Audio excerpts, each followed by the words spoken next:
Hi నేను సతీష్. ఈ ప్రోమోలో నిఖిల్ వర్సెస్ గౌతమ్ కృష్ణ గొడవ అయితే అయ్యింది. ఫిజికల్ నెక్స్ట్ లెవెల్కి వెళ్ళిపోయారు. అట్లాగే మాటల్లో కూడా ఒకరికొకరు అయితే మాటలతో కూడా కౌంటర్ ఇచ్చుకుంటున్నారు. సంచాలకురాలుగా ప్రేరణ నాకున్న అప్డేట్ ప్రకారం ఇంకా చాలా అప్డేట్స్ ఉన్నాయి. ఫైనల్గా ఓటు అపీల్ చేసుకునే అవకాశం ఎవరికి వచ్చింది టాస్క్ల ద్వారా, ఎవరు విన్నర్ అయ్యేది కూడా రివీల్ చేయబోతున్నా. మరి వీడియో చూసే ముందు లైక్ చేయండి. మీరు ఎక్కువ లైక్స్ చేయడం వల్ల ఇలాంటి అప్డేట్స్ అని ముందు మీరే తెలుసుకోవచ్చు. అట్లాగే ఎక్కువ మందికి రీచ్ ఉంటుంది కనుక లైక్స్ అయితే చేయండి. అలాగే journalist Satish news ball 2 channels కూడా సబ్స్క్రైబ్ చేసుకోండి. ఇప్పటికే ఇన్స్టాలో కూడా ఈ నిఖిల్ వర్సెస్ గౌతమ్ ఫైట్ ఉంటుందని ఓంకార్ అన్నయ్య వచ్చాడని కూడా చెప్పడం జరిగింది. ఇలాంటి అప్డేట్స్ అని కూడా షేర్ చేసుకుంటా. అయితే నిన్న చాలా మంది ప్రదీప్ అని చెప్పినట్టు ఉన్నారు, బట్ ఆయన కాదు, ఓంకార్. నాకు వచ్చిన అప్డేట్ ప్రకారం ఓంకార్ వచ్చి చిన్న చిన్న టాస్క్లు, గేమ్స్, ఫన్ కోసం ఆడిస్తూ ఉంటాడు. అది కూడా ఎందుకోసం ఆయన వచ్చాడంటే స్మార్ట్ జోడీ ఉంది కదా, దానికోసం ఆ షో ప్రమోషన్ కోసం అయితే వస్తాడు ఆయన. సరే, ఇది ఒక అప్డేట్. అలాగే మరి ఇలా ఇంకోటి ఏంటంటే గోల్డెన్ టికెట్ వచ్చిన ముగ్గురులో ఒక్కరికే ఛాన్స్ అని చెప్పేసి ఆ ఇసుకతో చేసిన కేక్ కట్ చేయాలి. 8 నెంబర్ ఎవరు కట్ చేసినప్పుడు పడిపోతే వాళ్ళు అవుట్ అని చెప్పాడు. ఇది నాకేమనిపించిందంటే, ఇప్పుడు ఆ టాస్క్లో ఎవరో ఒకరు కట్ చేసేటప్పుడే అది 8 పడిపోద్ది కనుక వాళ్ళు అవుట్ అయిపోతే మిగతా ఇద్దరు విన్నర్గా ప్రకటిస్తాడు. ఆ ఇద్దరే ఇక్కడ ఎవరంటే గౌతమ్ అండ్ నిఖిల్.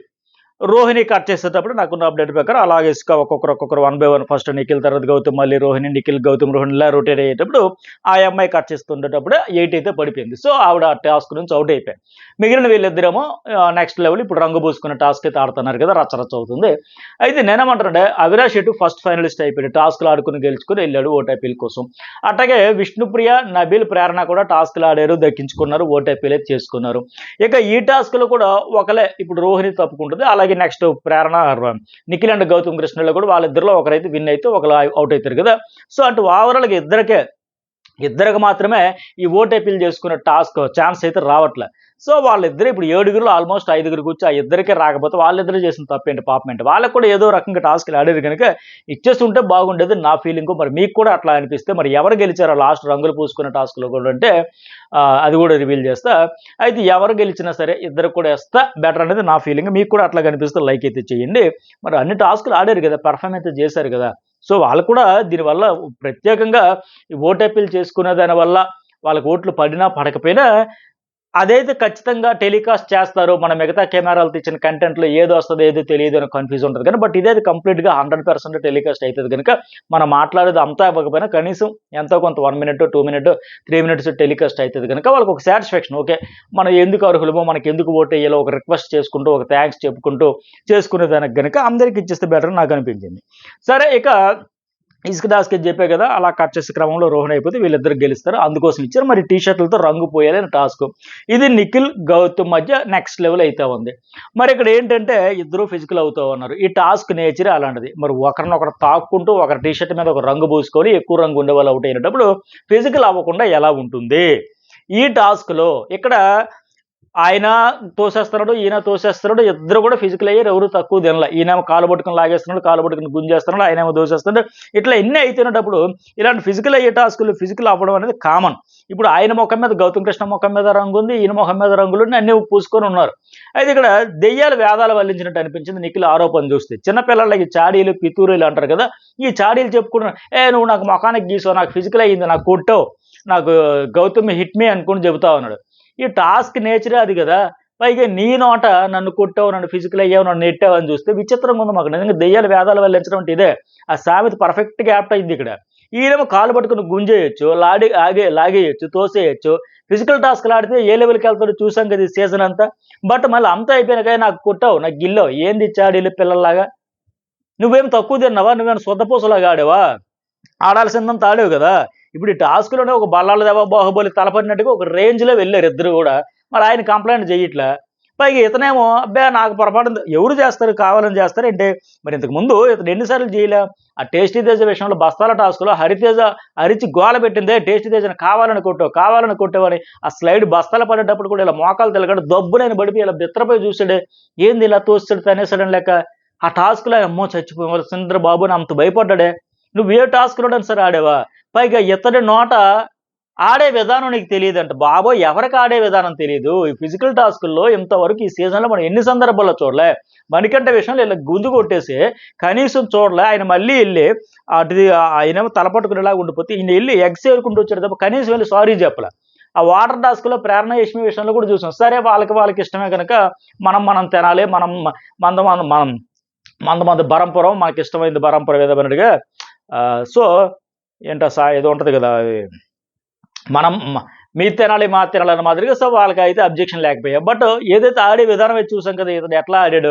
అలాగే ఇంకోటి ఏంటంటే ఆ బస్తాల టాస్క్లు చూసాం. అలాగే స్మార్ట్ ఫోన్స్, స్మార్ట్ చార్జర్స్ టాస్క్లు కూడా ఈ గౌతమ్ కృష్ణ ఇలా మెడబెట్టుకుని లాక్కొచ్చి గుంజుకొచ్చి లేదా మళ్ళీ ఘనంగా చెప్పుకోలేదు. తర్వాత నేను ఆ సోఫాలో కావాలని తోస్తాను, ఇలా చేశాను అలా చేశాను పెద్ద గర్వంగా చెప్పుకోలే. ఎంత రూడ్గా రఫ్గా ఆడి ఈయనేమో ఇక్కడ శుద్ధపోసు కబుర్లో చెప్పడం చూస్తే విచిత్రంగా అనిపిస్తుంది. పైగా మొఖం మీద కొట్టావంట నా మూడో పైన మొఖం మీద. మరి ఈయన మొఖం మీద ఆ గౌతమ్ కృష్ణ మొఖం మీద కూడా ఉంది కదా, మరి ఇది నిఖిలే పోసాడా లేదా గౌతమ్ ఆయనకే ఇలా రంగు తీసి పులుకొనడా? మరి ఈయన కూడా తీసేటప్పుడు మొహానికో మూతికో ముక్కో తగులుతాయి కదా, తగలకుండా ఎట్లా అవుతుంది? ఈయన అంత జాగ్రత్తగా అంత బాధ్యతగా ఇది ఆడేసినట్టుగా ఏదో నెమలేకతో ఇలా పెయింట్ వేసినట్టుగా చక్కగా అంత ముద్దుగా ఆడతాడు ఏంటి నిఖిల్? ఎన్ని టాస్కుల్లో మనం చూడలే. అలాగే ఇప్పుడు లాస్ట్లో ఏమంటాడంటే నువ్వు కొట్టినా కొడతావులే, కావాలని కొడతావులంటే ఈయన కాలు ఈడ్చుకుపోతున్నాడు, లాక్కుపోతున్నాడు, గుంజుకుపోతున్నాడు. రాయిపోతే తగిలింది, నేను ఆ రంగు ఏదో రాయిపోతే తగిలింది అంటే, నెడితే నువ్వు ఇంతవరకు నువ్వు నెట్టేస్తే కదా నేను కూడా పడ్డాను ఇవన్నీ చెబుతాను. పక్కన కూర్చోబ్బే, మరి మొన్న అంత సర్రని రైజ్ అయిపోయినావు కదా, లేచిపోయినావు కదా, మూసుకొని కూర్చో అంటే నువ్వు ఆ రోజు కనీసం సారీ చెప్పావా? ఆయనే కదా మళ్ళీ తర్వాత లాస్ట్లో సారీ చెప్పాడు. ఆ మూసుకొని కూర్చోడు దానికి ఆ క్షణం అక్కడే స్పాట్లోనే రియలైజ్ అయ్యి సారీ సారీ సారీ అని చెప్పాడు. ఎందుకంటే హోస్ట్ వచ్చి ఎక్కేస్తాడు బాబు, మీ తప్పున్న మీ ఫేవరెట్ లాగా ఉన్నాడు ఆయన, నాకైతే అర్థమవుతుంది, నా తప్పు లేకపోయినా నన్ను ఎక్కేస్తాడు. ఎన్నడూ లేదు బిగ్ బాస్ చరిత్రలో ఫస్ట్ టైం గ్రూప్ గేమ్ అంటేనే తప్పు, గ్రూప్ గేమ్ అని పదవే నేను నోటు రాకూడదని నాకు లాక్ చేస్తాడు. మళ్ళీ అందుకు అంత అయిపోయాడు. లేకపోతే అదే స్వాగ్లో అదే ఫైర్ వెళ్తే ఇంకా ఇంకా వేరే లెవెల్ ఇచ్చి పడేసేవాడు. సో కావాలని చేసినట్టుంది.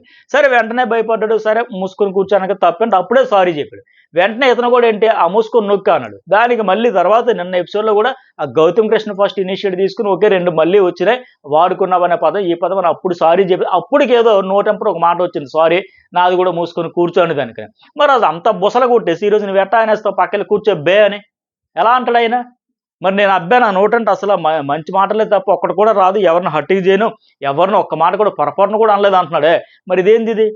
మూసుకొని కూర్చోంటే జనరల్గా ఇద్దరికి ఒక ఫ్రెండ్లీ వైబ్రేషన్ ఉంది, ఓకే ఎనీవే ఆయన హర్ట్ అయ్యాడు కాబట్టి తెలుగులో కామన్గా అది అంటూ ఉంటారు, ఆ మూసుకోరు ఆ పక్కన ఫ్రెండ్స్ మధ్య అంటారు. కానీ అలాంటి హీట్ ఆఫ్ మూమెంట్లో ఇద్దరి మధ్య నువ్వు నేను అవుతున్నప్పుడు అనకూడదు అనేసాడు, దానికి హర్ట్ అయ్యాడు. పైగా ఇతను బాధపడ్డాడు కనుక తప్పు లేదు, అక్కడ గౌతమ్ది తప్ప ఆయన సారీ చెప్పాడు.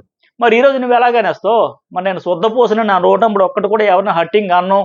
ఆ రోజు అప్పుడు నబీల్ విషయంలో చొంక కార్చుకున్న వాళ్ళ చాలేనే ఇలాంటప్పుడు సరే ఆయన పక్కన పెడదాం. మరి హీట్ ఆఫ్ మూమెంట్లో ఆయన అనేదానికి అంత బుసలు కొట్టేసి మరి నువ్వు ఎట్లా అనేస్తావు? కూర్చోబే. అందుకే నేను అడుగుతున్నాడు బే, ఎవరిని బే అంటున్నావు? ఎవరిని అంటున్నావు? మనం లేచావుగా అనేసి అంటే కావాలని ఓడిని కొడతాడా అంటే? మరి ఇన్నాళ్ళు నిఖిల్ కావాలని కొట్టాడా? కావాలని నువ్వు కొడతావని చెప్పేసి ఆయన క్యారెక్టర్నే బ్లేమ్ చేస్తుండే అక్కడ. నీ క్యారెక్టర్ అయితే కాదు. అందుకే అక్కడ ప్రేరణ గౌతమ్ అంటే ఆగో ఇది గేమ్ కాదు, నా పర్సనల్ ఇష్యూ, నా క్యారెక్టర్కి సంబంధించిన అనే లెక్క ఆయన అంత ఫైర్ అవుతున్నది. అందుకే ఇప్పుడు సంచాలకుగా ఆవిడ ఉంది. అయితే ఆవిడ ఈ హీట్ ఆఫ్ మూమెంట్లో జోక్యం చేసుకోకుండా అంత కొద్దిగా చల్లబడేకి చెప్పాల్సింది. ఎందుకంటే నెక్స్ట్ లెవెల్కి పర్సనల్ గొడవ అయిపోతుంది కనుక ఆవిడ ఆగిపోవలసింది అక్కడ. సరే ఆవిడ సంచాలకురాలు ఎలా చేసింది ఏంటి, అక్కడ కూల్ చేయడానికి చేసింది అంటే మనం లైవ్ ఎపిసోడ్ చూసాక మాట్లాడుకుందాం. బట్ ఇక్కడ ఏంటంటే నీ నేచర్ అంత మాదిరిగా చెబుతుండే మొఖం మీద కొట్టు, నువ్వు కావాలని కొట్టావంటే మరి ఇన్ని రోజులు నిఖిల్ కూడా కావాలని కొట్టాడా? బై మిస్టేక్ తగలలేదు అనమాట, కావాలని కొట్టేశాడు అనమాట. ఇంకో 4వ పాయింట్ ఏంటంటే నిఖిల్కి ఎందుకు ఇప్పుడు ఈ సెగ తగిలింది అంటే ఇంతవరకు ఈ సీజన్లో గట్టిగా ఇచ్చి పడేసినప్పుడు రాలా ఫిజికల్గా. మందే కండబలం, మందే పిక్కబలం, మనం ఎవరినైనా ఎలాగైనా నొక్కేయచ్చు, తొక్కేయచ్చు, తోసేయచ్చు, గుంజు పడేయచ్చు, ఈడ్చి పడేయచ్చు అని ఇన్ని సందర్భాలు చూసాం. ఒక టేస్టీ తేజ విషయంలో కూడా కడియంతే ఈయన ఆ దోస్తు తెలిపాడు కదా, దోస్తు కలిపి మనకే ఫిజికల్ బలం ఉందా, ఒక అలీరేజ్ ఎలాంటి వాడు వచ్చుంటే ఆ ఇగో మొత్తం మన టాస్క్లో ఫిజికల్ టాస్క్లో ఆ ఇసుక కుండపోసే టాస్క్లో ఆ అమ్మాయి ఎలాగైతే రోహిణి తొక్కిన ఆరదీయడం అంటారు కదా, ఆ అహంకారాన్ని ఆ బలుపునే పాత్రలకు తొక్కుబడేసి ఆ అహంకారాన్ని మొత్తం గుంజి పడేసింది అవతల. అట్లా ఇలా ఈ సీజన్లో గట్టిగా ఇచ్చేవాళ్ళు ఉండుంటే ఇవన్నీ కంట్రోల్ అయిపోతాయి. నొప్పి అంటే మనకు తెలిసి ఉండేది, ఇన్నాళ్ళు తెలియలే. ఇప్పుడు తన వరకు వస్తే కానీ తనకు తెలియదు అని మాదిరి ఇప్పుడే ఈయనకు నొప్పి తెలుస్తూ ఉంది. ఇన్ని రోజులు రాయింది ఎందుకంటే గట్టిగా ఇచ్చి పడేసరికి ఆయనకు తగిలేసరికి ఇప్పుడు ఈగో హర్ట్ అయిపోయి ఈయనేమో అయితే కనీసం సముజ్జలంగా ఉంటారు. సముజ్జలు కాకపోయినా నిన్నాళ్ళు ఏంటి ఒక మణికంట, ఒక టేస్టీ తేజ, లేకపోతే అవినాష్ ఆ బస్తాల టాస్కులు కావచ్చు, ఫిజికల్ టాస్కులు వచ్చేసరికి మనమే తోపు, మనకంటే ఇక్కడ ఎవరు లేరు అన్న మాదిరిగా విర్రవీగిపోయి వెళ్ళిపోయి ఫిజికల్ టాస్కులు అన్నింటిలో ఇతర వాళ్ళు అందరూ హట్ అవ్వడమే తప్ప ఏనాడైనా కోడిగుడ్ల ప్రభావిత టాస్కులు ఎలా ఆడాడండి? ఆ బస్తాల టాస్క్లో ఎట్లా ఆడాడు? ఆ charger smart phones smart chargers టాస్క్లో ఎట్లా ఆడాడు? ఎంతమంది హట్ అయ్యారు ఫిజికల్గా? ఇతడేమో నెక్స్ట్ లెవెల్కి వెళ్ళిపోతాడు, కనీసం ఒక సారీ కూడా ఉండదు. మళ్ళీ ఏమో నేను ఎవరికేమన్నా అబ్బే ఆడే విధానం తెలియదు. ఎవరికి తెలియదు ఆడే విధానం? ఎవరు నేర్చుకోవాలి? గౌతమ్ నేర్చుని ఫిజికల్‌గా దగ్గరికి వెళ్లి ఆగుతాడు వెనక చేతులు పెట్టుకొని. మీరు క్లియర్‌గా గమనిస్తే. No doubt. ఇది చెప్తే మళ్ళీ మీరు గౌతమ్ పీఆర్ సార్. ఇలాగెళ్లి ఆగుతాడు అంతే ఆయన. చేతులు వెనక్కి పెట్టేస్తాడు దగ్గరికెళ్లి. ఏంది? ఏంది? చెప్పు. ఏంది చెప్పు అని. దానికొచ్చి ఇతడు మాత్రం ఫిజికల్‌గా ఎళ్ళిపోయి ఎవరిని ఎంత కెలకాలో అంతా చేసేసి మళ్ళీ ఇక్కడికొచ్చేసి ఇవన్నీ సుద్దపోసు కబుర్లని చెబుతా ఉన్నాడే. హ్మ్. ఈయనేమో నోరు జారాడంట, మాట అనడంట, మొహం మీద కొట్టేసావంటాడు. సో, ఇన్ని రకాలుగా ఈయన చేసుకుని ఇంకోటేంటి అయితే ఇక్కడ చూస్తే క్లియర్‌గా అర్థమైతుంది. మరి ఈరోజు ఎందుకు సారీ చెబుతాడు? వెంటనే చెప్పాలి. చెబుతాడా? చెప్పడం మరి చెబుతాడులే ఎందుకు చెప్పడు? అంత పెద్ద తప్పు చేసాడు తెలీదా? కాకపోతే ఇతను ఆడితే ఆట, అవతలోడు ఆడితే వేట అనే మాదిరిగా పోర్ట్రే చేస్తాడు. అయ్య బాబోయ్! ఇంత రఫ్‌గా ఎలాగా ఆడేస్తావు? ఇంత రూడ్‌గా ఎట్లాగా ఆడేస్తావు? అబ్బెబ్బే! మేమెంత చూసావా పూల మొక్కలకేదో అంటు కట్టినట్టుగా ఆడతాం. అంత ముద్దుగా, అంత సున్నితంగా. ఇదేంది నా జీవితంలో చూడలేదు. నేనెప్పుడు ఆడలేదు. ఆయన నోటితో ఆయనే చెప్పాడు ఆ రోజు. నా లైఫ్‌లో ఫస్ట్ టైమ్ సార్. నా లైఫ్‌లోనే బిగ్ బాస్ హౌస్‌లో నా లైఫ్‌లోనే ఫస్ట్ టైమ్ సార్ అని ఆ రోజు చెప్పాడు. సో, నేనేగా ఆడతానంటే నాకంటే మించి ఆడేసాడని మాదిరిగా ఇతను చెప్పుకుంటా వస్తున్నాడు. విచిత్రంగా అనిపించింది నిఖిల్ నోట. దెయ్యాల వేదాలు వల్లించడం అంటే ఇదే. సరే దీంతో పాటు ఇంకోటేంటంటే ఈ టాస్క్‌లో ఫైనల్‌గా నిఖిలే విన్నర్ అవుతాడు. సో, ఆయనకే ఓటీపీలైతే వస్తది. గౌతమ్ కృష్ణకి నిన్న వచ్చిందంతా లీకు అది ఫేకు. అది బయట ఎక్కడో వచ్చిన లీక్స్ అవి. అది గాదు. అయితే ఏంటంటే నిఖిలే విన్నర్ అయ్యి ఆయనైతే ఓటీపీలు చేసుకుంటాడు. సో, లాస్ట్‌కి ఓటీపీలు రాకుండా ఉండేది ఎవరికంటే రోహిణి ప్రస్తుతానికి ఉన్న అప్డేట్ ప్రకారం రోహిణి, గౌతమ్ కృష్ణకి మాత్రమే మిగతా అందరికి వచ్చినట్టుగా అవినాష్‌కి రాలేదు గానీ ఫస్ట్ ఫైనలిస్ట్ అయ్యాడు ఆ రకంగా. సో, ఇవి అలాగే ఇంకోటేంటంటే మరొక టాస్క్ కూడా పెడతారంట పెయిర్‌లుగా. అందులో కూడా రోహిణి, నిఖిల్ పెయిరే విన్నర్ అవుతారు. ఇవి ఈ ప్రోమో, లీక్స్, అప్డేట్స్ అన్నీ కలిపి. మరి మీకేమనిపించింది? మెసేజ్ పెట్టండి. లైక్ చేయడం అయితే మర్చిపోకండి.